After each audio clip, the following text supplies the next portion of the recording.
listening to the Hour of History podcast with your hosts Stephen Bauman and Mathias Fueling and producer James Albel. The Hour of History podcast aims to understand how we know what we know and why the past matters. Without further delay, your Hour of History begins right now. Hello and welcome to Hour of History. I'm Stephen Bauman. And I'm Mathias Fueling, and we are back.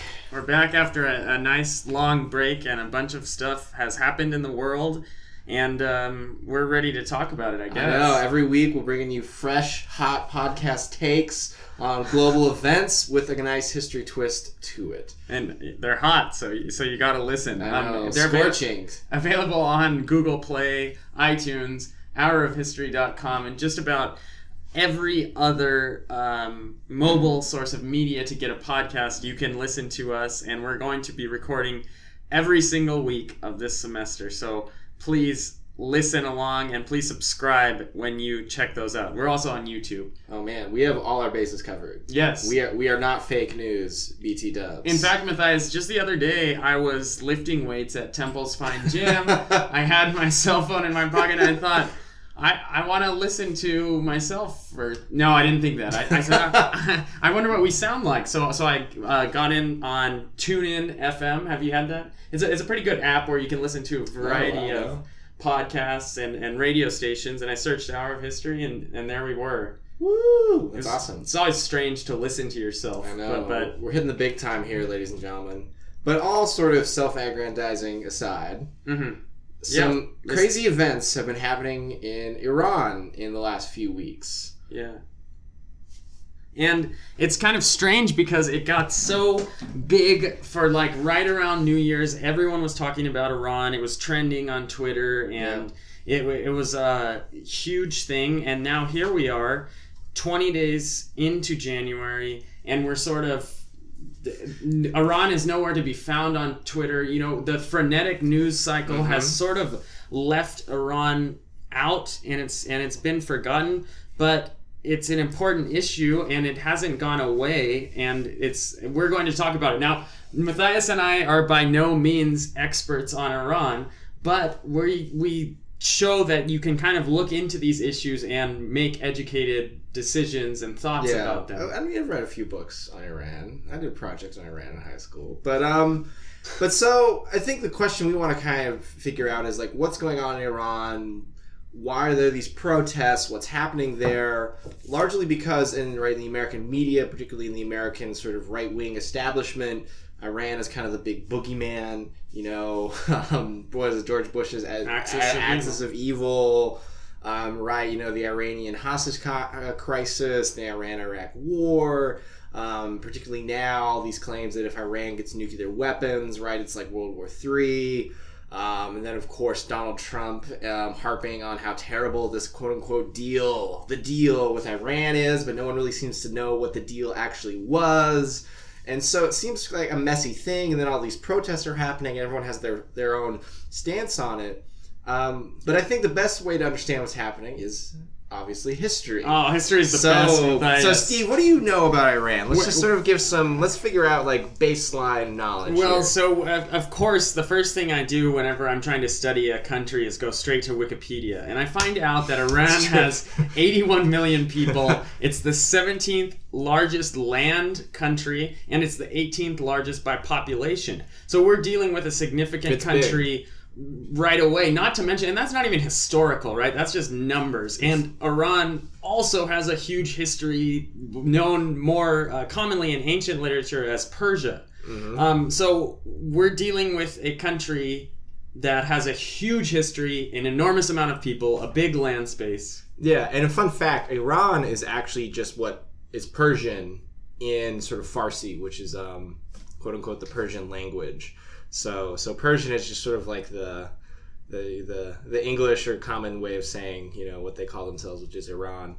And it's also geopolitically important. It's spot in the Middle East. For many years, it's close by Russia and the Caucasus nations. So it's at a crossroads of the world and has had enormous historical significance for a long time. So this is nothing new that Iran would be in the news today. Yeah, it would be important. And you're right. So geopolitically, it's right smack dab in the middle of Asia.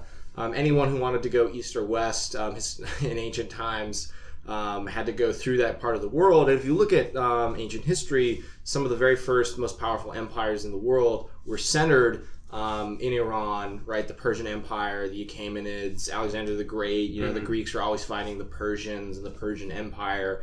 So that area of the world has always been really important because of its position. But how did Iran get so important today? Yeah, and that goes back to 20th century history, and its place is still important, because if you look at who the important players are of the 20th century, say like Great Britain, the United States, the Soviet Union, all of those countries have interests in the Middle East, and even going back we're going to go back a little bit, just very briefly, there's Russo-Iranian wars in the 1800s that last almost for, half the century. Yeah. Well, so what is today Iran actually was still the Persian Empire a couple hundred years ago. I mean, there basically had been a continuous sort of empire in that region of the world for thousands of years, right up until literally the time of World War II. It was still technically considered the Persian Empire. But it became under British colonial control. And this is kind of like where it gets messy because of the weak monarchs, and even going back to the Russo-Iranian wars, like you have these great paintings showing like Iranian or Persian at the time leaders in France appealing to Napoleon for help against the Russians. And it's just like, that's not part of the conversation usually when you're talking about Russia and Napoleon. And so I think when we think of the legacy of the Middle East, I think a lot of people think of the Ottoman Empire. Right? And that's a lot of big popular topics people talk about. Oh, when the Ottoman Empire broke up, and then there was the Balfour, Declaration, and then, Great Britain just carved up the empire, and that led to all these geopolitical instabilities. But that ignores that the Ottoman Empire was really only half of the Middle East, the most western half, whereas the Persian Empire still controlled huge swaths of that area. And a lot of, by the end of the 19th century, a lot of that area that was the Persian Empire came under the control of the British. The British, because they were coming up through India, or Pakistan, what's today Pakistan, right, was the farthest northern edge of British India. The British were moving inwards, they were making a lot of ties, and basically by World War I, what's today Iran was kind of considered a British colonial holding, or in very close alliance with Britain. Right. And through the early 19th century, what's most notable about Iran is the enormous famine it has after World War I in 1917, 1918. So 100 years ago, 8 to 10 million people died. 20% of the population of Iran dies. Which is, I think it's also important that if you think of big geopolitical players, no one would have guessed that Persia, aka Iran, would be a world power, or would be even still a regional power decades later, right? It seems sort of inevitable that this area was just going to decline, and that Britain or other European powers would just sort of stay in control in that part of the world forever. Right. And so it's always this sort of topsy-turvy turmoil type state. It's not until after World War II in 1946 that the Soviets withdraw. Yeah, and so I think that's something we should go into, is that there's actually a wartime conference between, was it Roosevelt, Churchill, and Stalin in Tehran? Yeah. Right? Because Iran is considered kind of like a geopolitical holding block during the war, so the Soviets have lots of troops in the north because they're worried if the Nazis are able to get through the Middle East, they could get into the underbelly of the Soviet Union through Iran. So there's Soviet troops in the north. Britain still has a lot of influence. Iran is considered, or that area is considered like sort of a safe holding area, so that's where they have a wartime conference, which is crazy now. We can't imagine like the leaders of like the United States, Russia, and Great Britain, for example, meeting in Tehran. That would be totally wacko and impossible. But that shows you the weakness that Iran or Persia, the weakness that it was in at that time, where these world leaders could just think of Tehran as just like this backwater holding area that they're just going to go meet to talk about how they're going to finish up the war, a place to go where there's no war happening. Yeah, and exactly. And so they don't give a damn about like the actual Iranian people, right? They don't really care about what's going on. And so you're right. So after the war, Soviet troops stay in Iran for a year or two. Then they withdraw. It's actually one of the first big kind of clashes of the Cold War, because the Soviets are in the north, and guess what's also in the north of Iran? Oil. Lots and lots and lots and lots of oil. Well, that sounds important, Mathias. Yeah. And so it's actually a clash between Great Britain and the Soviets right after the war, where the Great Britain says, hey, you're sitting on our oil fields because before the war, we, the British, were in charge, and we want our oil fields that we claimed then back. And the Soviets are like, do we give it back? Should we stay? And Stalin ultimately decides he doesn't want to like cause a major conflict again and kind of ease things out, so he withdraws. And so the British come back in. And one of the most important companies that's established to sort of get British interests in Iran is the Anglo-Iranian Oil Company. Which is today BP, or what was then British Petroleum, right? Oh, that's the man. origin. Mind blown. Yeah, so that's the origin of one of the world's largest oil companies. Is it's like a nationalized, subsidized oil company through Great Britain that gets its start in the Iranian kind of oil fields. And that sounds like a great relationship for Iranians. It sounds like they would get all the profits from their oil and the British would just share and trade? No. Oh, come on. Sadly, it did not work out that way. So basically Britain kind of keeps its strong power there through its oil company in the north of Iran. But in the meantime, right, the Iranians are getting a little ticked off.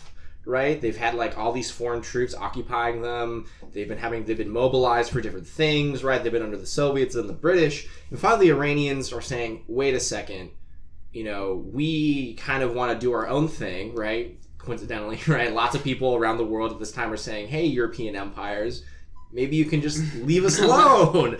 Maybe you should stop like taking our resources. That would be really nice." And this is actually sort of officially kind of the end of the ancient Persian Empire, where there's kind of a grassroots movement in Iran that kicks out the Shah in the late 40s, and they try to establish their own independent government. And who do they vote into power to lead their new sort of independent government? A man by the name of Mohammed. I know Mossadegh. So it's Mohammed Mossadegh. And so Mossadegh is kind of what we would think of as sort of a leftist, sort of a liberal.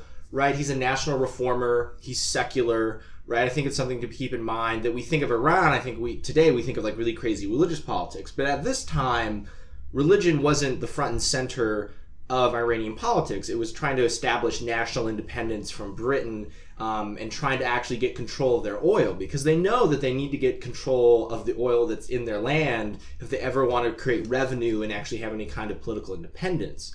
So Mossadegh is a secular nationalist reformer. Gets voted into office. The Shah, Reza Pahlavi, the last remaining descendant of this thousands of year old, Persian Empire, he gets kicked out. He's voted, he's kicked out of power. And so Mossadegh comes in, and Mossadegh says, all right, British Petroleum, you have to leave the country. We are taking over, we are nationalizing our oil fields because they belong to us, the Iranian people. They do not belong to you.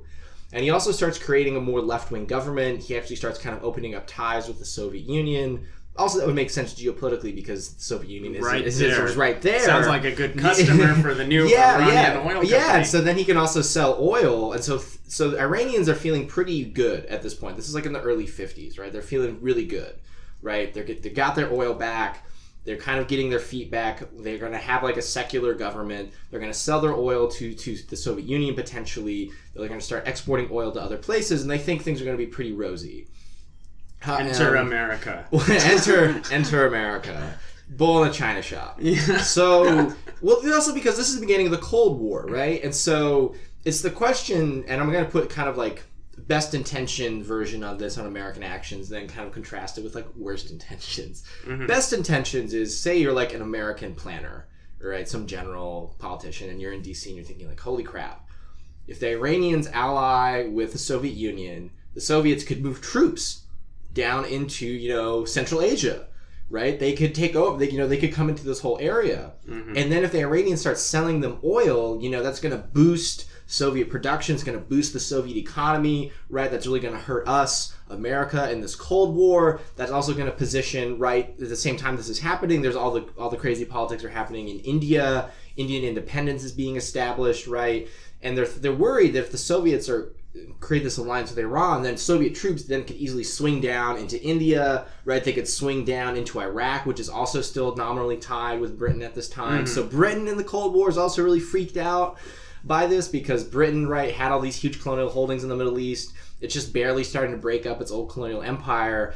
And so everyone's really freaked out that if Mossadegh like successfully completes this national project that he's embarking on, it's really going to be a blow to American and British power in the Middle East, and it's really going to strengthen the Soviet Union. So they latch onto a plan, and they say, what if we get rid of Mossadegh? You know, that becomes kind of the solution that everybody agrees on, is we have to get this guy out of power because he has overwhelming support from the Iranian people. You know, he's considered like a national hero almost. And so we need to get him out of power, and then we need to put in a person who is like cool with us, America and Britain, who's like amenable to us. And at this time, the operatives for America and working with the Central Intelligence Agency, the CIA, also have a lot of good information, which is not always the case with the CIA. Because they're working with British oil barons who have been there for so long, they have access to really inside information. They also have Iranian supporters who are sort of against this nationalization, Sovietization plan. So the CIA is actually in a good position. Yeah, and so the CIA starts making contact with very right-wing, or we would think of today as like very right-wing reactionary Iranians who don't like Mossadegh and who do still support the Shah.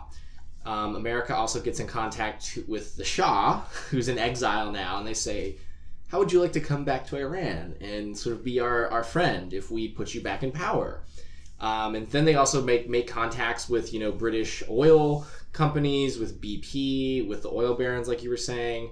And they basically come up with the idea that we're going to establish a kind of nationalist coup, or like this push that's going to fight back against Mossadegh. We're going to get him out of power, and then we're going to put the Shah back in. And everything will be peachy keen, right? And we can do, and there have been entire podcasts on this thing, but this is not our issue. But this is really, really important, right? Because I think a lot of Americans don't know this chapter of Iranian and American history, right? I think for most Americans, Iranian history starts in like 1979 with the Iranian Revolution. But no one talks about these crazy events that happened, and certainly the Iranians have not forgotten this. No, right? Because it works out successfully, right? This operation of sort of helping kick off a kind of what we now call astroturfed kind of counter-revolution against Mossadegh. You know, he gets kicked out of power. I think he's actually in prison for a little while. And then the Shah's put back in power, all sort of orchestrated by the CIA and kind of Britain and British interests. The more conspiratorial aspect of this, right, is that it's all about the oil, and that you know British oil companies just wanted their oil. They didn't want them to be nationalized by the Iranians, so they kind of like finagled a deal with the American CIA to like keep their economic power. If you're more of like a hard materialist Marxist there. Which is not necessarily, I mean, that's also true. That's also part of it. But so the Shah gets back into power. And guess what? There's a reason the Iranians got rid of the Shah in the first place. Because the Shah is actually not that nice of a guy. Wait, so you're telling me that someone who is chosen to lead purely on being born into a family might not be the best? Yeah, may not be the best guy. Yeah, but particularly Reza Pahlavi is really not good. And the only reason he ever... Not good for whom? For the Iranian people.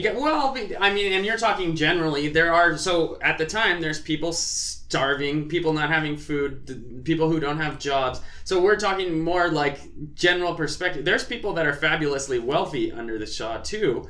People, you know, who have business interests or who are part of the right families. But the key is there's a lot of corruption, not a lot of transparency, and it's not a free society, which is a theme that we sort of see pop up in Iranian history up to the present. Yeah, and so it's sort of this classic thing of like we end up kind of backing dictators, right? And this is like a classic thing America does during the Cold War. We back authoritarian leaders as long as they like play nice with us, right? Because we fear that if we like let, you know, more left-wing figures come into power, then they could ally with the Soviet Union, right? So this is like also what we do in Chile, right? We get rid of Salvador Allende and bring in, Pinochet, right? But so it's like, it's a very classic thing, but like Iran is also important because it's like the first time America does this. And it works. And it's like really works well. And so this also sets a precedent where, later on when like, during the Cold War, people in Washington are like, what do we do about this guy somewhere who we're like worried about if he's politically reliable? It's like, well, we could just do what we do in Iran. Yeah, we just do what we did in Iran. Get rid of him and put our guy in. So the Shah comes back into power, and he's corrupt. Power is centralized. He has like a secret police force, right? That like kind of it's a kind of like a nasty kind of police state. Right. People are tortured. People are disappeared. He's not really nice. He considers himself to be like the God-given king, and I rule by the right of being the Shah and the legacy of the empire, and blah blah blah blah blah. And so he gets really unpopular really quickly. But he is able to kind of keep a lot of vested interests with the oil money, right? So there's lots of rich families who he kind of gathers around him that help kind of create some sort of stability. But discontent starts to spread really rapidly through Iran. And so America during the Cold War, we always consider Iran as our ally. Right? Up until 1979, because it's like, the Shah's our guy. And so the Shah is put back into power and Mossadegh is removed in 1953. So there's about like a 25-year, 26-year period of the Shah being in power. Right. And so Iran, through those years, has good relations with the United States. It's not anything like today where, No. And so like people can travel to Iran and And it's also nominally a sort of secular state. Like obviously Islam is important. Islam is used in the governance of the country, but nominally, sort of officially, right, it's not theocratic, right? It's not ruled by Muslim law, it's nominally a secular state. So the problem is, right, discontent starts to spread out through Iranian society against the Shah. And this also starts to leave openings to extremists, right? Because also starting in the 50s and 60s is when you start seeing the rise of kind of a resurgent, hardline, extremist Islam around the world, right? So this is when we see like the origins of people who go on to like fund Al-Qaeda or like, or like to the Taliban. Like this is kind of a thing that's going on across the Middle East and the Muslim world, is kind of the rise of what we think of as very extremist kind of variations and interpretations of Islam in response to what they perceive as sort of like Western transgressions. And while these, most things are focused during the Cold War on two nations, the United States and the Soviet Union, these movements are kind of going beyond nations. And you see rises of things like in Palestine, the PLO, who's working as far as with Chinese and Vietnamese revolutionaries. So it's even going beyond Islam. It's really about,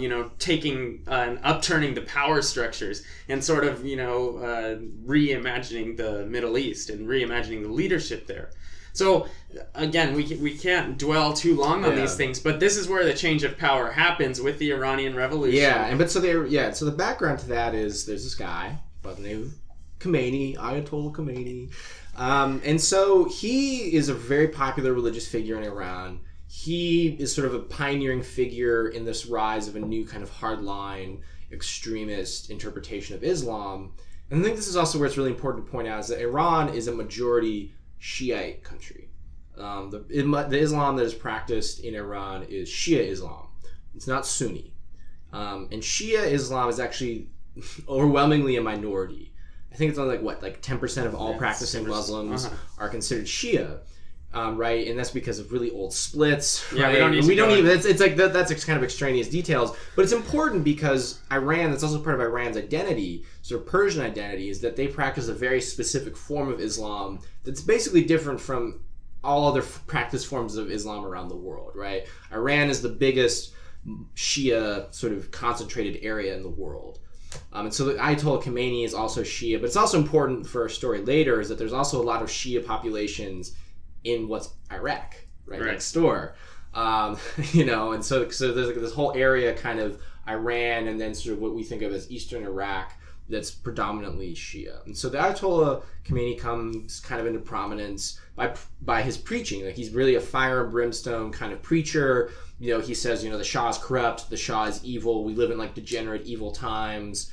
you know, like we need to get back to the true way of God, the true way of Muhammad. You know, he gets in a lot of trouble with the regime and with the Shah, and he's eventually actually forced to go into exile. And he actually goes into exile in France, of all places. Which, hey, if you think back 200 years ago, wasn't Iran appealing to the French? Yeah, and so the kind of old geopolitical patterns arise again. And so he's in France, and what he does is he keeps recording speeches that are then copied onto like hundreds and thousands of cassette tapes that are then smuggled back into the country. And so for the years leading up to the revolution, you know, people are like in secret listening to the Ayatollah Khameini because he's the most prominent anti-Shah sort of spokesperson. He also then helps to disseminate throughout Iranian society a really extreme form of Shia Islam, and people really kind of have this major religious revival, and they perceive kind of embracing this kind of extremist kind of religious revival as also part of their opposition to the Shah. Yeah, and this is sort of, you can see the fault lines of revolution happening, and anytime there's revolution anywhere, it's great period of uncertainty. Yeah. It's a great period of struggle, because you think about the actual act of revolution, the actual act of going into the streets and protesting a government that has an army, that has police, that has weapons, and you have to sort of ask yourself in reflection, am I willing to die for this movement? Like, is my life so bad that I'm willing to go into the streets, protest this government, risk being thrown in jail, risk being tortured, risk being killed, and that's how extreme it has to get before a revolution occurs. Yeah, and so one major event that kind of helps kick off the revolution is the Shah, I think in like 78, maybe early 79, I don't know the exact date, holds this just insanely lavish kind of celebratory banquet that supposedly celebrates like the 3,000th or 4,000th anniversary, like, you know, anniversary of the founding of the Persian Empire. You know, it's like, for him, it's like, yeah, the greatness of Persia, you know, the greatness of Iran or something. And he spends like a quarter of the state budget, like just like, you know, it's like, I don't know if that's the exact figure, but like just some stupid amount of the budget, like something that's like totally insane, right? Totally corrupt, on this incredibly lavish celebration. It's really just like, you know, just boosting him and making him look awesome. And of course, right, this is while, you know, people are like, you know, starving in the streets in Tehran, right? It's like, it's really bad. And so this helps finally kind of push people over the edge. When they see the Shah just having this, like, he's literally like sitting on a gold throne, you know, with like, you know, everything is gold, and, you know, he's like, you know, the finest clothes and the greatest food, you know, in the palace in Tehran, you know, and like just, you know, the countryside is miserable and awful. Yeah. And so this is like kind of the instigator where people are like, all right, the time has come. And finally the Ayatollah says the time has also come. And so yeah, people go out into the streets, they start protesting, and, you know, of course the Shah sends out like the army and the military and da-da-da-da. But then the military turns on him, and so do the police. They're not willing to fire on civilians. They join, you know, the protesters, and then it's just like a domino effect from there. Which this is also another key feature of revolutions, and another thing that you always have to look out for and wonder when protests are happening. So, not to get away from our story too much, but when the protests happened this January, some of the calls were for the Iranian Revolutionary Guard to drop their weapons and to join the protesters. That happened. But it was not successful. Yeah. We go back to the Iranian Revolution, and those calls are successful because society has gotten to a point, and the military sees that, and the soldiers see that, and they're not willing to fire on their own people, which is a key crisis point in any revolution. Yeah, I mean, it's a creation of like the legitimacy of the state. Yeah. You know? And I think this is also important to kind of talk about, I think, the mythology of the revolution. So if you look at a lot of the rhetoric in the United States about the revolution, you'll see these memes and these pictures sometimes posted on the internet of people talking about how awesome Iran was before the revolution, right? They'll say like, you know, like particularly it'll be like, you know, people who fled Iran during the revolution, right? And they'll show like and they'll show and they'll be like, look how cool and awesome and hip Iran was. And I'm not to say that wasn't true, but that's also, I think we should keep in mind, there's a very limited area that kind of freedom for women was occurring in Iran. That was only in like Tehran, in like the hippest parts of Tehran, you know, the most liberal parts of Tehran. Whereas out in like the countryside, it's just very conservative, and this religious revival is really kicking off. So I think there's a kind of the mythology sometimes in the States by kind of what we think of as refugees from Iran who try to portray pre-1979 Iran under the Shah as this kind of like, almost this kind of like, utopia, or it was like it was super free and it didn't have this nasty Islam and things were great and women could wear what they wanted. And I think that's a romanticization, frankly. I mean, there was more freedom for women, obviously there wasn't like a hardline kind of Sharia law that governed the country. It wasn't a theocracy. That's not to say that Iranians were somehow magically like these cool liberal people beforehand. Right. Which again, this is also something that like we see trends when you read the stuff of the refugees who left Cuba after the Cuban Revolution, and any sort of revolution where there's a change of power, the people that were in power, of course, miss having this society in which they were in power. Yeah. And I'm sure you could find the same thing with loyalists who had to leave the United States after the revolution who went to Canada. Yeah, and so this also, I think, kind of relates to kind of the discourse we have about Iran and the Iranian Revolution. So also the question is like, what actually happened during the revolution? Because pretty much everybody during the revolution was like against the Shah, right? Like regardless of your political position, that was the one common thing, is right. That's what was able to draw so many dispersed people across the country, was to say, we need to get this guy out of power. But once he's toppled, right, then it's a question of like, well, what next, right? And this is also something that happens where certain people will try and portray what happened as a betrayal of the revolution, where we did a revolution. I'm like saying as some of these people who like went in exile, and I'm actually pretty sympathetic to this view.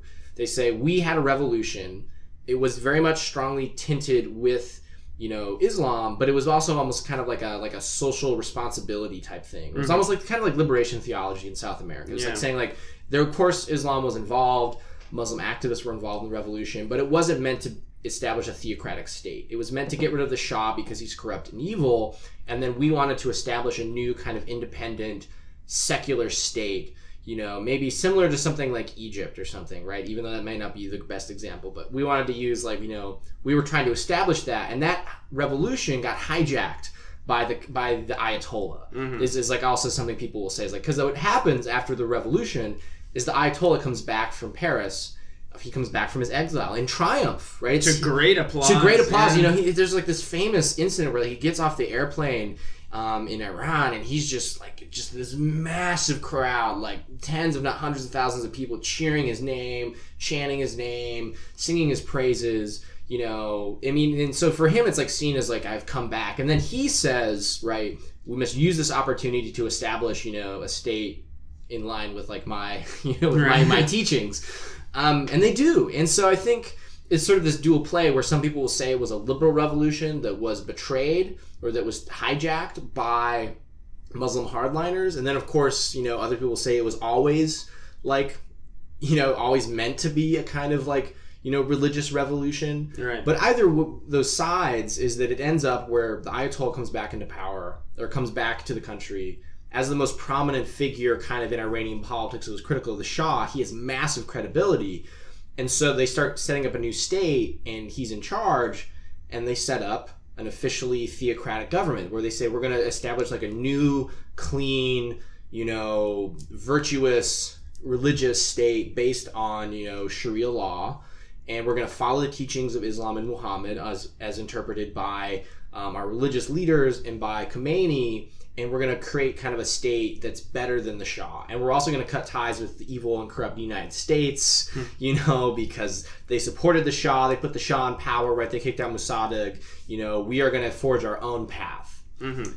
And so, naturally, that new path makes the United States very nervous. And this is sort of where the narrative changes, obviously, as you might imagine, in the United States. And Iran becomes big news. Of course, there's also the whole Iran-Iraq War, which starts very shortly after the founding of the Islamic Republic of Iran. And I think, so this is also important, is because immediately after the revolution, there's also the Iranian hostage crisis, right? And this is linked into kind of this new, resurgent Iran, this new religious revival, seeing the United States as like basically like evil, the great Satan, literally, And so they see American policies as being very damaging to Iran and being damaging to Islam. And so, of course, this leads to the crisis where people are protesting at the embassy, right after the revolution occurs and the new government comes into power, and then they like storm, and they take people hostage. That does not set off a good start of relationships between America and Iran, obviously, and that helps set the image we have in America now as Iran is like this evil theocratic state that wants to like kill everybody or something, or storms embassies. And the thing is, part of it is true because Iran did become an extremist state where women were like rounded up and said you have to like now wear the veil, you have to follow certain laws. Men had to start growing beards. You have to start growing beards, like you need to start following these teachings, and if you're not going to do it, we're going to like torture you and kill you and imprison you. And so you do see a massive wave of refugees from Iran that move to Europe, and a lot of them move to the United States. That leads to like one of the most famous accounts of the revolution actually is Persepolis, this graphic novel, right, about this girl and her family and her experience in the revolution. And so it is like a very kind of almost romantic thing in a way, right? Kind of an epic history moment where you have this huge wave of people come to the United States and they feel like they can never go back home, right? I mean, in a way that like after the Russian Revolution, lots of Russians came to Western Europe and thought they would never be able to go back home again. And so, and like a lot of revolutions, the revolution does not simply just usher in a new era. Revolutions don't just end when the regime changes, but the revolution sort of continues to happen and the changes continue to happen. And that, leads to instability, figuring out you have to make new diplomatic relations. You have to find out how you're going to survive in what post-World War II is a, completely linked world system. And this is where also kind of the relationship with what Russia and Iran starts, because Iran now under its new kind of theocratic government, it breaks ties with the United States, obviously, but then with Britain, obviously, but then it's like, well, who do we ally with? Right. There's no other Islamic republic. At this time, I think it's also important is that it was the only. Well, there's Saudi Arabia. Well, but it's not a republic. Yeah, it's not a monarchy republic. And different type of Islam. and this is also important, I think, is like Iran is not like it's not a monarchy. It's not. I mean, I say theocracy, but I mean that more in the sense that but it's like its laws are officially based on religion, but it's also a republic. It does pride itself on saying we do elect people. Yeah, we do actually have real elections. We do have representation. We do have a representational government.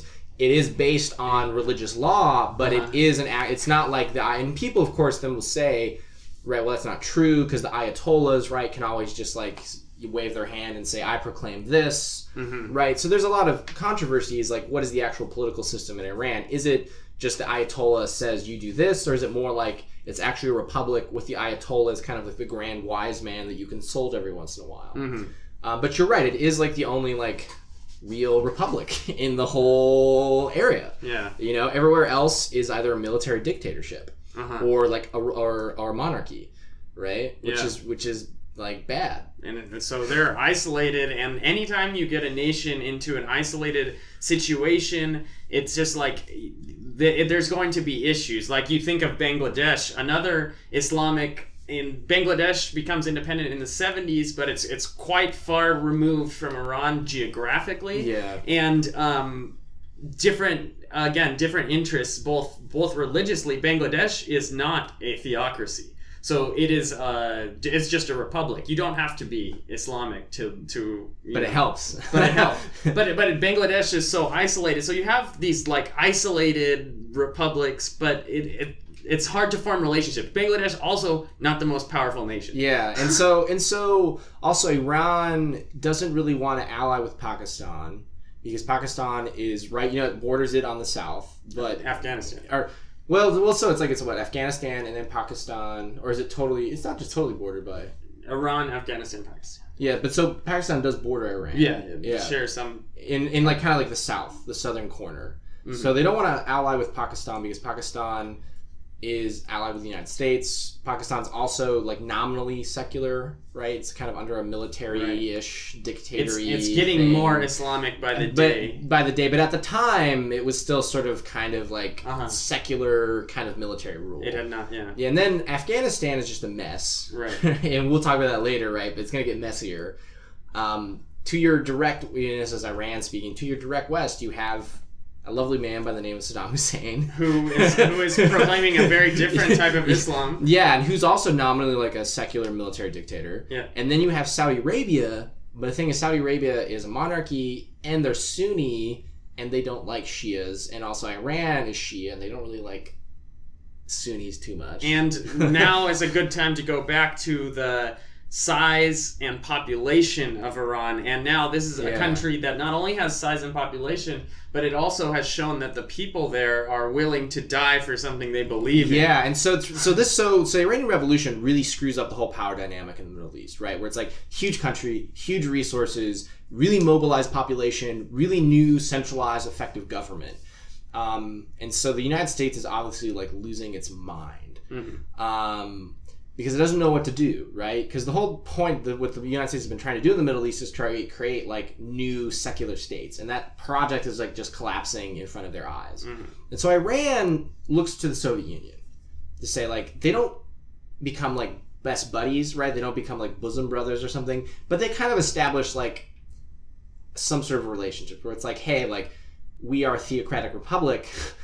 We obviously think communism is terrible, right? Right? No, obviously, like this thing is Iranian. It's not. They don't support the Soviet Union, but they know that it's like realpolitik, right? They know the Soviet Union is like, hey, we both don't like America. Yeah. So let's kind of stay on the same page a little bit with that. And let's just hold that thought for 1 second because it's interesting. Today was just in the news. Iran wants to strengthen relations with Cuba.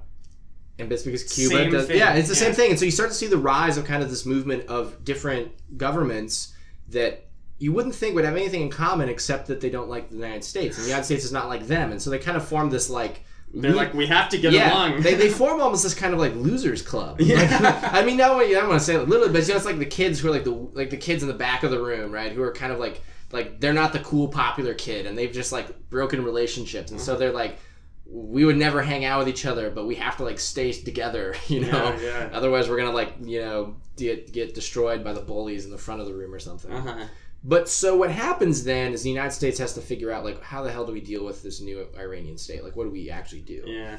And of course Saddam Hussein is also sitting there like, it's like I could use more weapons and money. Yeah, like And this is also something that Americans don't like to talk about anymore, but like Saddam was our guy. Yeah, he was great. He was secular. Yeah, so at the same time, I think we should do a backtrack just to kind of talk about Iraq for a second, just to kind of help lay the groundwork for what's going to happen. So you're listening to the Hour of History podcast. Right now, we're recharging our vocal batteries, so why don't you use this opportunity to check us out on the web at hourofhistory.com, where you'll find links to our social media sites where you can listen and interact with us. Thanks for listening, and now I bring you the second half of this week's Hour of History.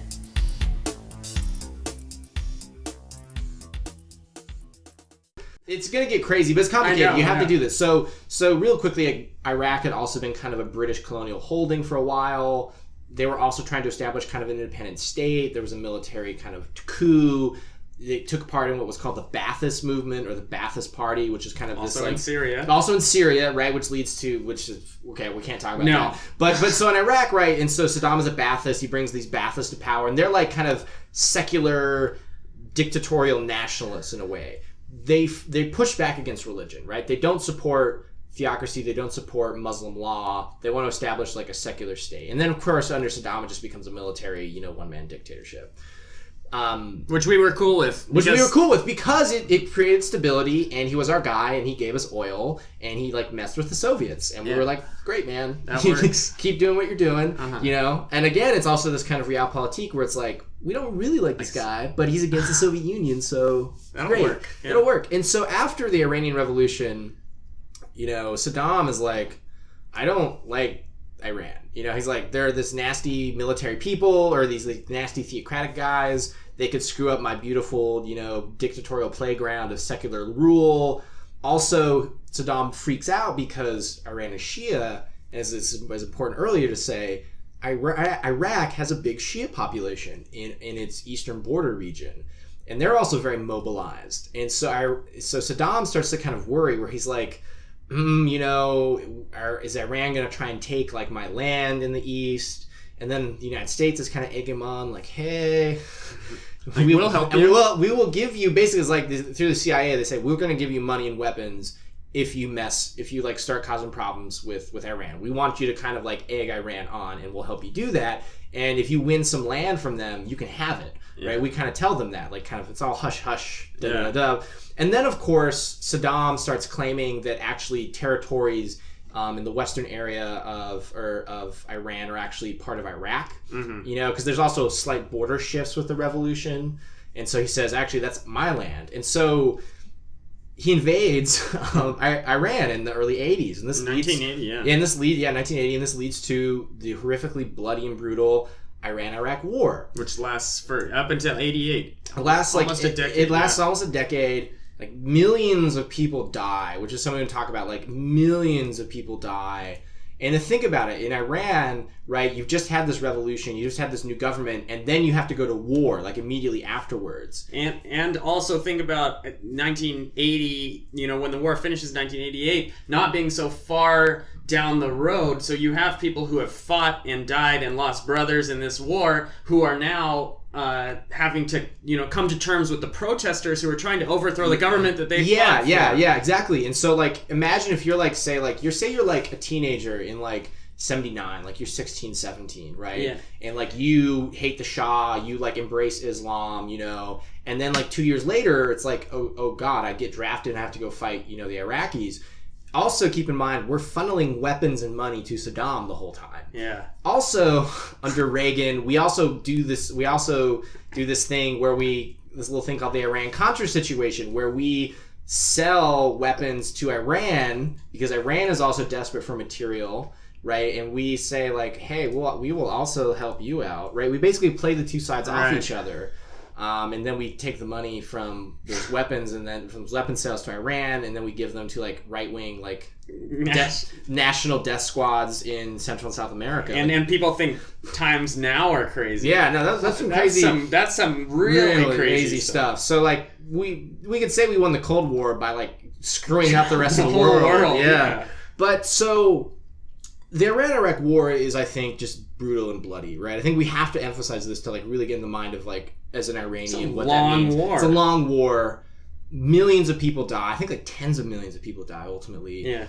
Both sides use poison gas, but primarily Saddam. Saddam uses a ton of gas, which is technically illegal under the Geneva Convention. But like everybody turns a blind eye. Because I think, as Henry Kissinger famously said, you wish that both sides could lose. Yeah. And so America, we were really content to see them just like duke it out. And bloody each other. In the meantime, neither nation getting stronger. Yeah. And so also there's just crazy accounts of the war where, because Iran didn't really have a good military right when the revolution happened, they don't have lots of weapons or training, and they kind of are forced to like buy weapons off the black market because no one wants to trade with them because America has kind of like shut off trade with it. Ergo, why they finally did enter into like weapons buying with the States, because they were so desperate for material. So you hear these crazy stories where they would like round up like kids off the street in Tehran, and they would ship them to like the battlefield, and then they would use them as literal cannon fodder, or they would like give people like guns that didn't have bullets, and it's like, you're just gonna have to get ammunition from like, you know, dead bodies that you find, and they would just literally just like, you know, like dump them and say you have to run across the field as like body fodder. Right. And also trench warfare happened is something we need to talk about, right? It was really brutal warfare that just no one really talks about. It's really under discussed. And it's so recent. It's really under discussed, and it's really underwritten about in like history. There's only like, as far as I know, like a handful of books on it in English. It's crazy. Yeah. So finally, when the war's over, neither side really winning. Right. It's kind of just a bloody draw. So a lot of people losing. It's a lot of people losing. So I guess Kissinger got what he wanted. Yeah, basically. And so, but you can imagine if you're Iranian how pissed you are at the end of the Cold War. Oh, yeah. Right? Where it's like, wait, you know, and then of course, right after this, Saddam invades Kuwait, and then we invade Iraq. But if you're an Iranian, you're sitting over there, you're thinking like, what the hell? You know, like, we just fought this guy for 10 years, and the Americans were giving him money and weapons, and now they're fighting him. Like it just makes people very, very, very angry in Iran, and it helps reestablish support for the regime because they're like, at least we know that our government has got our back, that they care about us. They're validated and vindicated because of the way the United States is acting in the Middle East. And this is all also something we haven't mentioned. There's also the other minority groups in Iran and Iraq, like the Kurds, which is huge. Yeah. So it's not just this two-party issue. There's even more complexity. And also in the 80s, think about it directly to the east of Iran is Afghanistan. And in the 80s, right, the Soviet Union invades Afghanistan. And during that time, right, we also then fund, Afghan warlords and mujahideen and sort of people that go on to found Al-Qaeda, right? We basically give money and weapons to Pakistan, and Pakistan kind of then is like our third man who then funnels that to, right, people fighting the Soviets, who a lot of them are like, and some of them end up being like people who are Arab, who come from like Saudi Arabia, aka Osama bin Laden and his buddies. Right. So this is also another move that makes Iran hate us. Yeah. Because they don't want Saudi Arabia to get more powerful. Yeah. And so that's also the thing is we start supporting the Saudis more in the 80s. Like basically all the people that Iran does not like, we start supporting. We haven't even mentioned Israel. Yeah, God. And that's another thing too. So Iran also, in response to all of this, starts to fund terrorist activity because they don't see any other way to push back than to just start funding like people like Hezbollah in Lebanon, or and start funding like independent terrorist movements. Basically saying like we don't have any other option geopolitically to fight than to do this. And so that of course just breeds really bad blood all around. So the 80s, early 90s is just a total cluster. It's nasty, it's bloody, it's brutal. Both sides really end up hating each other. Yeah. But starting then in what we think was like the post-Cold War era also really weakens Iran because the Soviet Union collapses, which was kind of like its kind of big protector. And then of course, right after the revolution, and this is important for now, the United States basically shut off all trade and all export with Iran. Sanctions, economic sanctions, which really hurt the Iranian economy and the Iranian people, right? But more than that, we also froze offshore assets. Like, for instance, like the Iranian government, or like Iranian citizens, if they had like money in different bank accounts across the world, right? Those assets were all freezed. And that was like a ton of money. Yeah. Like 150 billion, I think. That was all frozen, and basically the United States kind of used that as like a hostage thing, where it's like, we're not going to give you your money back, right? Like until you like play ball with us. And Iran never played ball, and so Iran was really hurt economically, and then it also had to deal with not having any of these assets that actually belong to it. And then the sort of motivation is in hope. And I don't want to sound like an Iranian apologist, but like I mean to say this as like it is a bad situation for Iran. But the hope being that if you can really cripple the finances of any regime, the people aren't going to starve silently. The people will take to the streets, and then they can fight the revolution for you. So the rest of the world is really isolating Iran in hopes of these sort of revolutions happening. So we have to skip forward. No. We can do an hour and some change. Okay. Like this is important. Right? Okay. Yeah. It's an hour and some change. But so that's kind of the idea, of my understanding, is that the United States thinks, well, we're going to isolate Iran. We're going to hurt it economically. This will force the people in like desperate straits to push back against the government just out of their own like economic self-protection, and that will also help bring the government to the bargaining table, and it will like liberalize in the face of economic pressure, which we see has worked so well with North Korea. Yeah, and the problem is that never works. It never works. It never works. What it really does is it actually ends up giving the government more power, because then the government can say, look how evil the United States is. Right. The real problem here is not us. The real problem is the United States. Look how evil they are. They're letting you starve to death. They want your children to suffer, and it really actually drives people into the arms of the regime. And so, basically Iran just gets more and more extreme in certain ways, or like people come to support the government. Right. And so there's that. Yes, there's that faction of people. So you have to decide, if you're a person in one of these countries that's being starved or whatever, you have to decide. You can either work with the government, and the other thing that raises really popularly is the black market. So people finding illegal ways or terrorist ways, or and these kind of things have happened throughout North Korea with the human trade to China, throughout Cuba. These kind of things happen in these countries that are totally and we're talking about the axis of evil now. Yeah. But so they're isolated, and the people who are actually suffering are the regular people. Yeah, like just people, average Joes, basically. Right. They're the ones who end up hurting the most, and it's not like, I think it's a bit unfair to expect like a starving peasant in Iran to begin a revolution. Yeah, and so the problem, and also what's really impressive, is Iran during this whole period, right, from the 80s into the 90s, is also massively building up its infrastructure and also pioneering nuclear facilities. Mm-hmm. Because Iran, right, it does have this, like I said, it was an empire for like thousands of years. And that's still kind of ingrained in the Iranian consciousness, is like, we are a great people. Yeah. We are like a great nation. Right, we come big. Like, it is big too. Like, it's a big country, lots of resources. Right, so there's a big national pride. Right, people say we want to be a great power, and indeed we should be a great power. Yeah. And the only reason that we're not right now is because of like evil United States or whatever, and its allies crippling us, hurting us. And then obviously Israel is another potent factor where they feel like Israel is like screwing us over. And look, the Americans support them. And look how support the countries them. Yeah. And so this also helps kick off really nasty anti-Semitism that's officially sponsored by the Iranian government.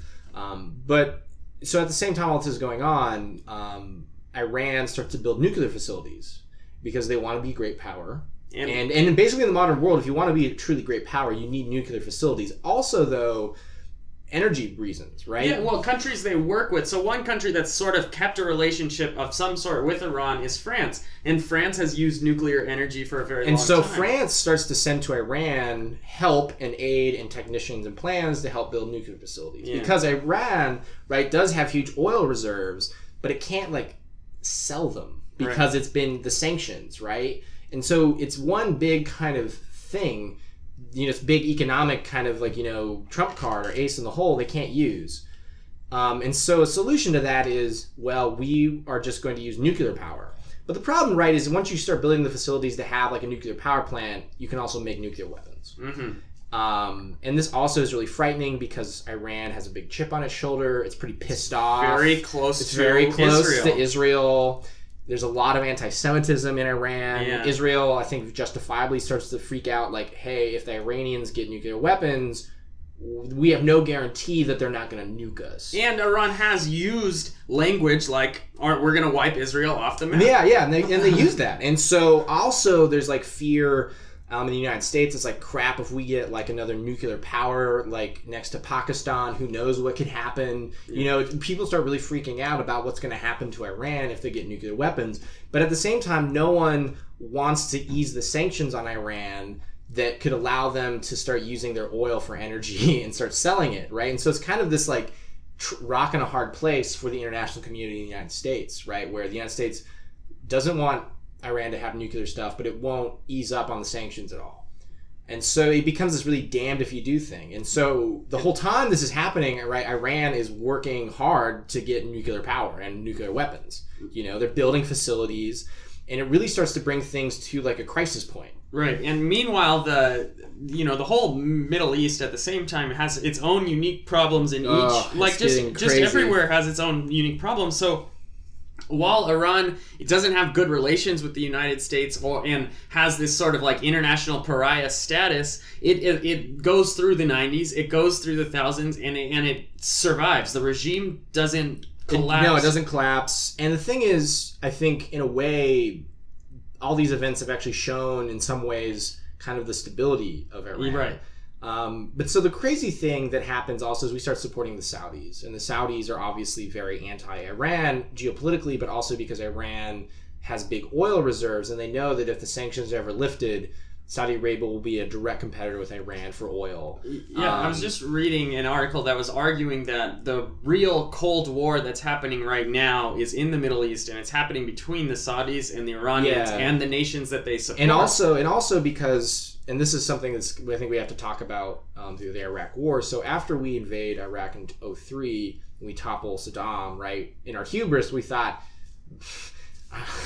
magically, we're just going to establish a liberal state, in Iraq. It doesn't work that way, right? As I think we all know, incompetence on kind of all sides. It gets really nasty, really brutal, kind of religious revival, religious resurgence.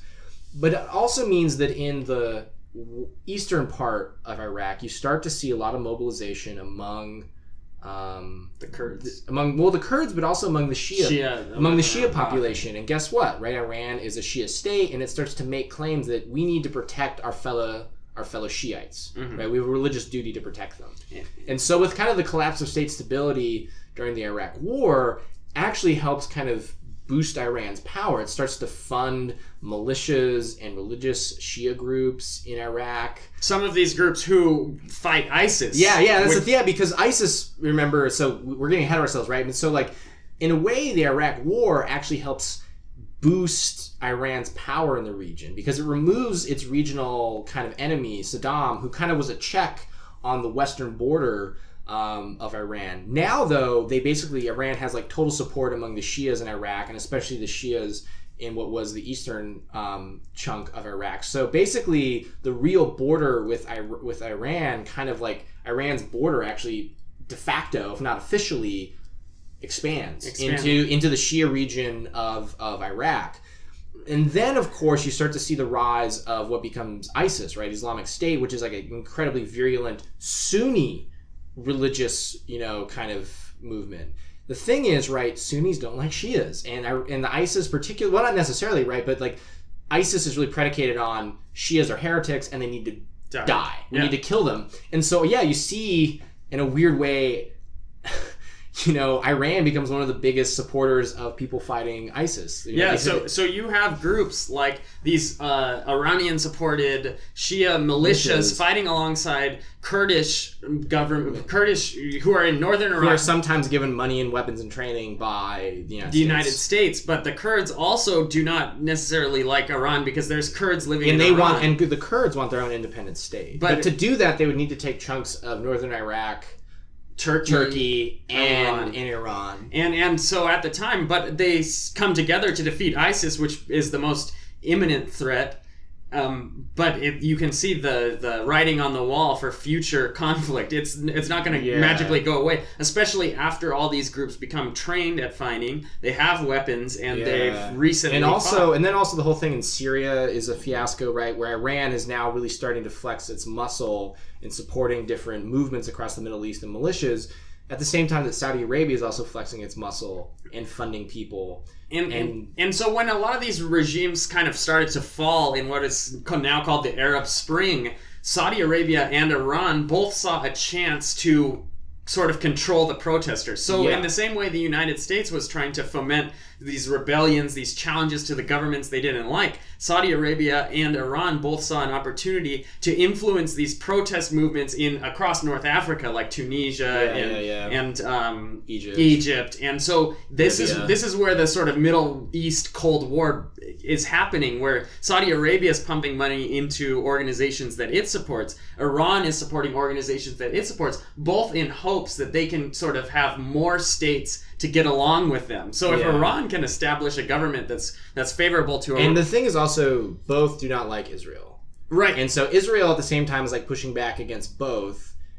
And we are huge allies with Israel. We're also allies with Saudi Arabia. And under Trump, it looks like we're trying to establish even closer ties with Saudi Arabia. Right. Which is obviously angering the Iranians even more. So and Saudi Arabia is really pressing those limits, like with the recent, they started a blockade on Qatar or a ban of Qatar in the region. So what does Iran do? Offers to help Qatar and says, okay, Qatar, we'll help you with the World Cup. So there's a lot of tension.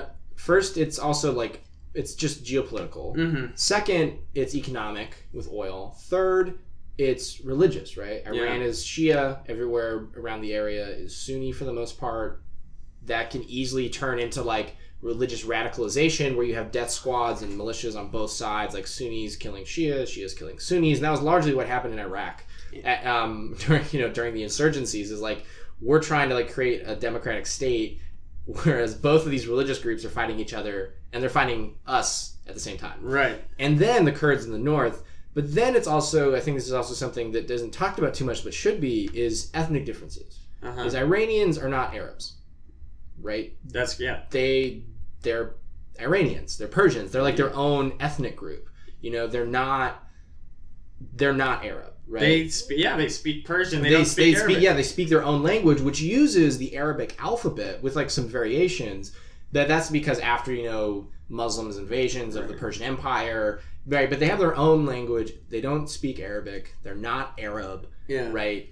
And I think that's something in America where we're just like everybody in the Middle East is Arab, and it's like, no, there's enormous cultural and ethnic differences. And so even though, right, they're Muslim, they are not Arab. Not to mention the other major difference in the form of government, Iran being a republic. So during the Arab Spring, Iran has its own green movement in 2009, where there's mass protests in Iran, but those are actually resolved. I mean, not to say that Iran isn't brutal sometimes, and it will crack down. I mean, Iran is still, it's not the nicest of places. They have no perfect republic, but it's a particularly harsh republic. And so then the problem, and this is, I think, leading up to kind of the infamous deal, the Iran sort of treaty under Obama, and maybe I'll try and present this in the best light that I can, is I think Obama and his team kind of looked at the situation and said, look, sanctions aren't working. Sanctions just are not working anymore. Or they think they're not working. And it's like, how do we get to be friendlier with Iran, because that's just good for geopolitics, and how do we prevent them from getting nuclear weapons? What kind of deal can we make? The treaty is really complicated, right? But my understanding of it, in essence, was this trade-off: is America's going to ease off sanctions, right? And it's also going to give back the assets that were frozen, like the $150 billion. So that's when you hear people on the right in America, Obama gave Iranian billions of dollars. It's like, that was their money all along, right? It was just assets that had been frozen back after the revolution initially happened. And so they give that money back, and I think and then in return, right, Iran says, all right, we're going to kind of ease up our funding of terrorism, maybe, sort of, we'll get around to it. But more importantly, we will ease up our trying to get nuclear facilities and nuclear weapons. We will allow inspectors into the country. And we will sort of take down our nuclear infrastructure. And the inspectors, of course, would have to come from the United Nations. And this is also an issue where, we get into some murky water, because the United Nations, this international governmental organization where nations come together and sort of check on other nations, has a lot of pushback from states like Israel, who tend to get ganged up on in the United Nations. And so Israel, of course, is really opposed to the deal, because they think that anything that's going to help Iran is going to be bad for Israel. I mean, I think the best spin on it was, I think Obama thought, if we help liberalize, or we will try and help liberalize Iran by giving them more economic freedom. And I think the idea was, if we give them more economic freedom, they'll get more integrated into the grand globalist economic order. They'll start to do more trading, and that will sort of inevitably help somehow lessen the tension and also lessen the hardliners in Iran, and it'll also take down their nuclear infrastructure. That's the goal. And you can see where the opposition to it would argue you're giving this money to an organization they're not trustworthy. Or they're evil theocrats who fund Hezbollah. How dare you do anything with them, right? And so it's weird, right? So then these protests happen. And the weird thing is, I was reading a lot of stuff, people saying oh, this shows that Obama was totally wrong, right? Mm-hmm. How dare any of these people think that Iran was a stable state and a good state, and not this evil, theocratic. In fact, I think Trump said that. Yeah. And I don't know. I mean, I think you can't not notice that, Iran is nasty. It's not as I was saying earlier, it's a republic, but it's harsh, it's brutal. Women do have to wear veils. You do have to follow religious law, right? It's not what we would think of as a fun place to live. I wouldn't want to move to Iran. Right. At the same time, it's better than anywhere else in the Middle East, perversely, right? It actually does have real elections. The rules are strict, but they are not as crazy as Saudi Arabia, right? Saudi Arabia is far more extreme in its understanding of Sharia than Iran, but funnily enough, we're allied with Saudi Arabia, right? We always critique Iran for following Sharia, but we don't really say anything about Saudi Arabia. Not to mention, just Saudi Arabia is, a desert peninsula compared to Iran. And Iran is huge, beautiful national mountains, resources. It's not a desert. Not at all. Yeah, I mean, it's a beautiful country. And so I think that this, in a way, maybe just because I kind of liked Obama, but in a way also because I'm trying to think counterfactually, I think maybe in a way these protests kind of show the wisdom of that treaty, of this deal. Because the idea is a lot of the rhetoric that the protesters were using that I've seen and I've read about is a lot of them were kind of economic. They were like, the regime, what it did when it made the deal, it made the treaty, was we're going to get all this new money, right? We're going to get our money back and we're going to make all these trade deals. And guess what? Life is going to be better for you,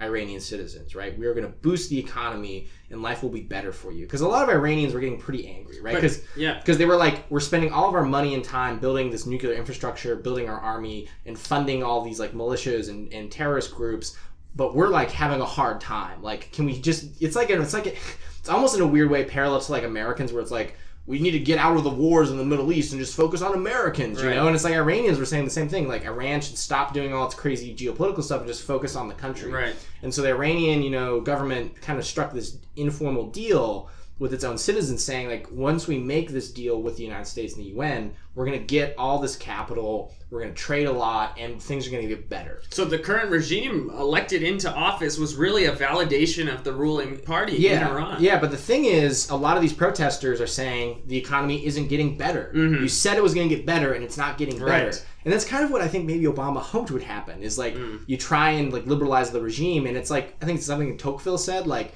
it's not when a regime is cracking down that's in danger, but when it starts to ease up. Because once you like let go a little bit, people start to really pull on like the thing to see how much give and take they have. So my question though is, and so I think these protests I think were really couched in that kind of economic discontent, and then they really blew up into this whole like, maybe we don't want to live in a theocracy anymore. Maybe we want a more liberal government, And so it's still a lot of tension in Iran. Well, so the discontent, the economic discontent is there. But what I don't understand is when there are protesters going out there and like you see the videos of the women ripping off the headscarf and you also see the images that are put up by the Iranian government of the alleged counter-protests. But what I'm curious about is when the protesters call for the armed guard, for the Iranian guard to support the protesters rather than crack down on them and say, let us protest because we need to show the government that we're not going to take this.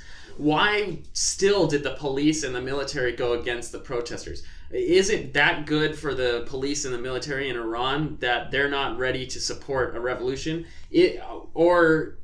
Why is it not yet at that tipping point? Is the revolution still happening? I don't know. I mean, and that's, I guess, a question, right? Because hardliners will say, well, this shows that we just need to create sanctions, right? We just need to go back to what we were doing. We need to weaken Iraq or Iran. We need to do something against against the leadership because look how brutal they're being to the people.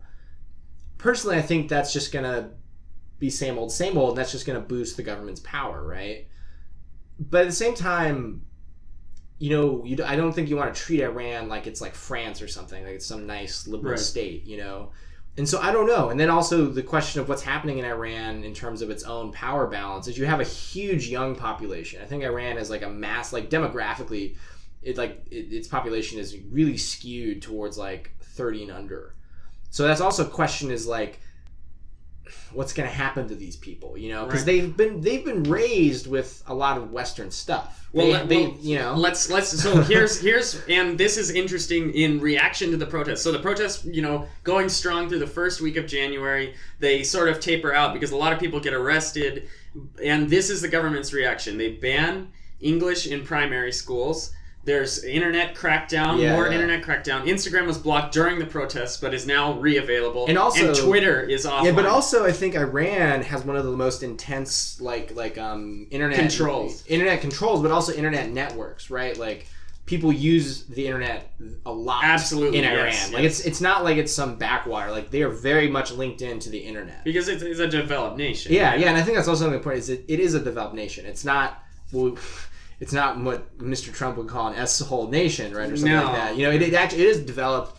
It does have a fairly strong economy, but it's also still kind of a weak state geopolitically. So is this a move banning English in schools? I mean, that's kind of like a reactionary crackdown, it looks like to me. And that's the question is, how far can the state get away with it? And especially with the internet, I don't, like those kind of things are only so limited. So I think what you say about this youth movement, and it'll be very interesting to see what sort of perspectives they take. But Iranian youth are just like any other youth in the world. They're watching Cristiano Ronaldo play at Real Madrid. Iran's competing in the World Cup. And what I've read, and this is, some people will call this maybe like apologetics for Iran, I don't know, but a lot of stuff I've read is they contrast Iran to like all the other states in the Middle East. And they're like, actually in comparison, Iran's kind of liberal. Oh yeah. Right? Like, women do wear makeup, and there's like all these clubs, and you're not supposed to drink, but like everybody does. Like, the impression I've also gotten from what I've read about Iran is, there's all these rules and the punishments are strict,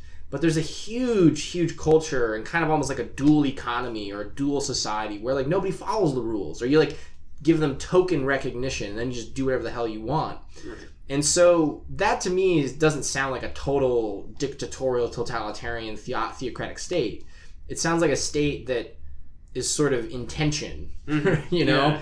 And so the question, I guess, with Iran and what's going to be interesting and also scary is like, is it going to liberalize? Is it going to get harsher? Is it going to stay the same? And what will the impact be on geopolitics, right? Right.